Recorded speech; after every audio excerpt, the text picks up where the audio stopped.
Hello friends, welcome back to our channel. दोस्तों, आज की वीडियो में हम बात करने वाले हैं सीमेंट बल्कर और साइलो के फटने के रीज़न क्या है। हम इस वीडियो में आपको 10 रीज़न बताने वाले हैं, तो वीडियो को स्किप करके ना देखें, वीडियो को पूरा देखें। वीडियो अच्छा लगे तो वीडियो को लाइक करें, चैनल को सब्सक्राइब करें और दोस्तों को शेयर करना ना भूलें। तो आइए जानते हैं वो 10 रीज़न कौन से हैं जिसकी वजह से आपके सीमेंट बल्कर या साइलो ब्लास्ट हो सकते हैं। तो फर्स्ट रीज़न की हम बात करेंगे। फर्स्ट रीज़न है overloading. Exceeding the maximum capacity of bulker or silo can lead to increase the pressure inside the tank which can cause the tank to explode। First reason की हम बात करें जो कि है ओवरलोडिंग। ओवरलोडिंग जैसा कि आप जानते हैं, आपका सीमेंट बल्कर हो या साइलो हो, किसी में भी उसकी एक क्षमता होती है, उसकी एक कैपेसिटी होती है कि इतना भरा जा सकता है। जैसे आपका 100 टन का साइलो होता है या 40 टन का बल्कर होता है, 60 टन का बल्कर होता है, डिपेंड करता है कितने कैपेसिटी का बल्कर कहाँ पे यूज हो रहा है। और उसी तरह हमारे साइलो भी होते हैं 50 टन, 100 टन, 70 टन, 60 टन के, तो उनके अंदर एक कैपेसिटी होती है कि इससे ज़्यादा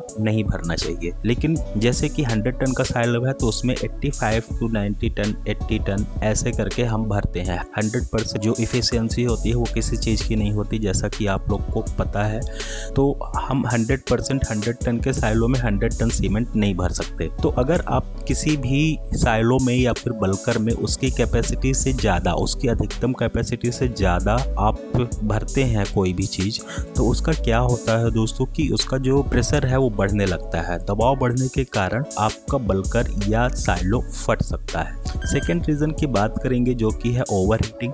if the temperature inside the cement bulker rises to a point where it exceed the safe limit, the cement can ignite and cause a blast. दोस्तों, ओवरहीटिंग एक बहुत ही मेजर इशू है। ओवरहीटिंग यदि सीमेंट बल्कर के अंदर का तापमान उससे, उसका जो टेम्परेचर है उससे ज़्यादा हो जाता है।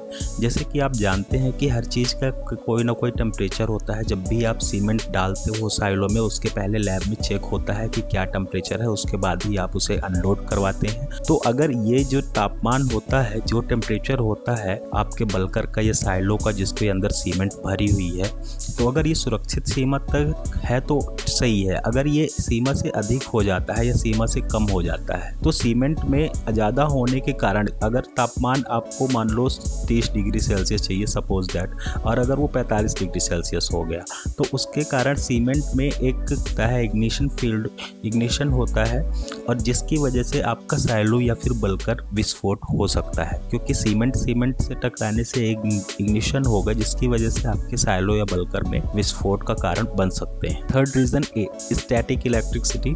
Static electricity can build up the silo bulker during loading and unloading which can ignite the cement and cause a blast. Third reason की बात करें दोस्तों जो कि है स्टैटिक इलेक्ट्रिसिटी। ये एक ऐसा रीजन है जो कि लोडिंग और अनलोडिंग के दौरान सीमेंट बल्कर में स्टैटिक इलेक्ट्रिसिटी का निर्माण होता है ऑटोमेटिक। इसकी वजह से सीमेंट प्रज्वलित हो सकती है।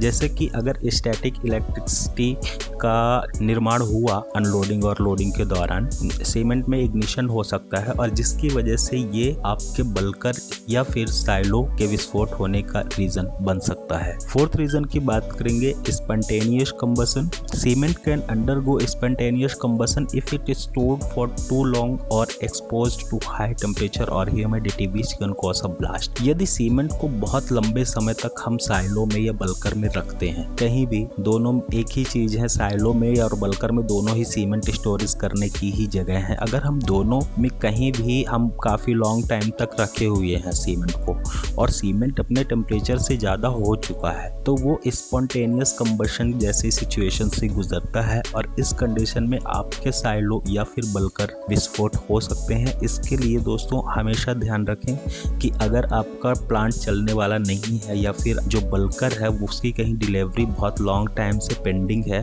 तो उसे सीमेंट को अनलोड करवा देना चाहिए। आपको सीमेंट बल्कर में या सीमेंट में काफ़ी लंबे समय तक नहीं रखना चाहिए। नेक्स्ट रीज़न की बात करेंगे जो कि है human error. Human error during the loading and unloading process such as improper handling और using the wrong equipment can cause a bulker, cement और साइलो ब्लास्ट। दोस्तों, ह्यूमन एरर की भी वजह से कई सारे ब्लास्ट कभी कभी हो जाते हैं।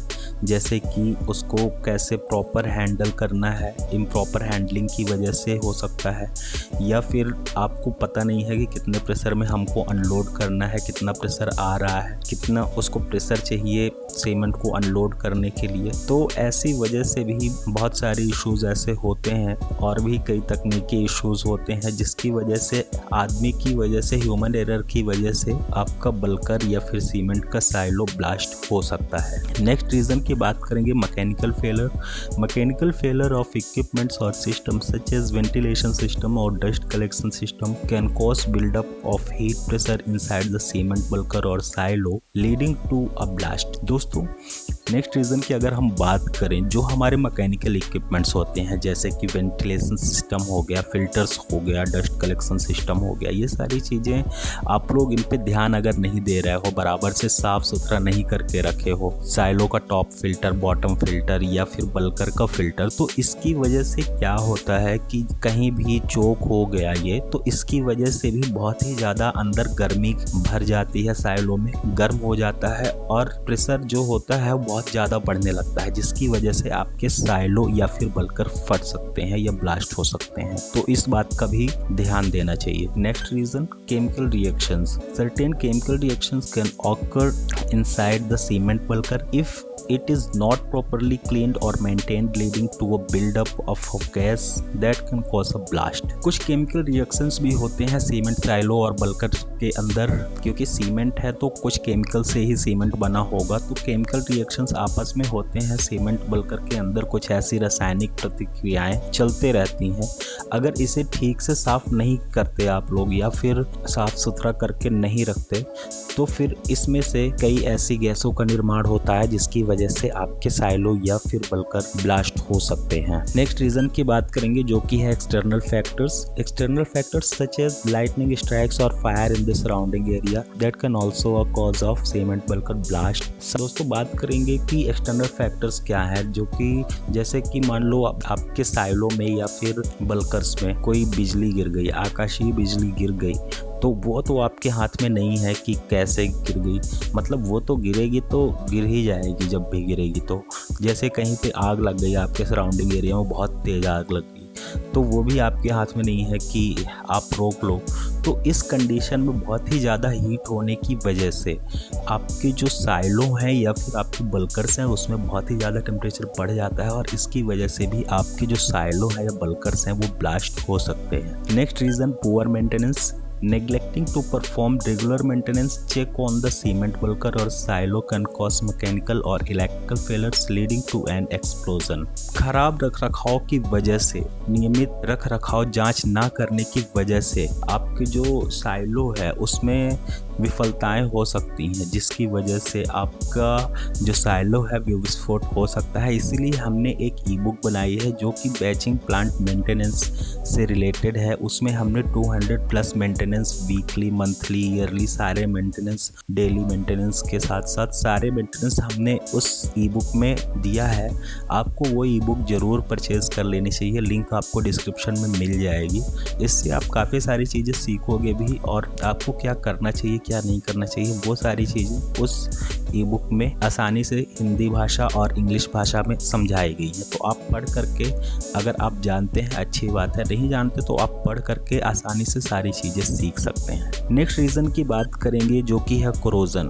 Corrosion and rusting of the tank can weaken the structure and increase the risk of N explosion. जंग की वजह से आपके जो साइलो होते हैं या बल्कर्स होते हैं, वो आपके साइलो या बल्कर्स कहीं भी जंग लगने की वजह से क्या होगा, उसका स्ट्रक्चर जो होता है वो वीक होगा, कमज़ोर होगा। तो कोरोजन होने की वजह से या रस्टिंग होने की वजह से आपका जो टैंक का स्ट्रक्चर है वो वीक होगा और जिसकी वजह से विस्फोटक का खतरा बढ़ जाता है, क्योंकि वीक होने की वजह से वो सीमेंट के तापमान को झेल नहीं पाएगा, इसके लिए ऐसा हो सकता है। And last one, it's worth nothing that these reason are not exhaustive. The exact cause of cement bulker blast may vary depending the specific circumstances circumstances. दोस्तों इतने ही रीजन नहीं है, इससे भी ज्यादा रीजन है जिसकी वजह से बल्कर या साइलोब्लास्ट हो सकते हैं। आपने कई वीडियोस देखी होंगी, लेकिन हमने आपको पॉइंट टू पॉइंट ऐसे मेन रीजन बताने की कोशिश की है जो कि आपके काम आ सके। दोस्तों वीडियो कैसी लगी कमेंट करके जरूर बताया करिए। अच्छी लगी तो वीडियो को लाइक कर लीजिए, चैनल को सब्सक्राइब करिए और दोस्तों को भी शेयर जरूर करिए। Thanks a lot for watching this video. Thank you.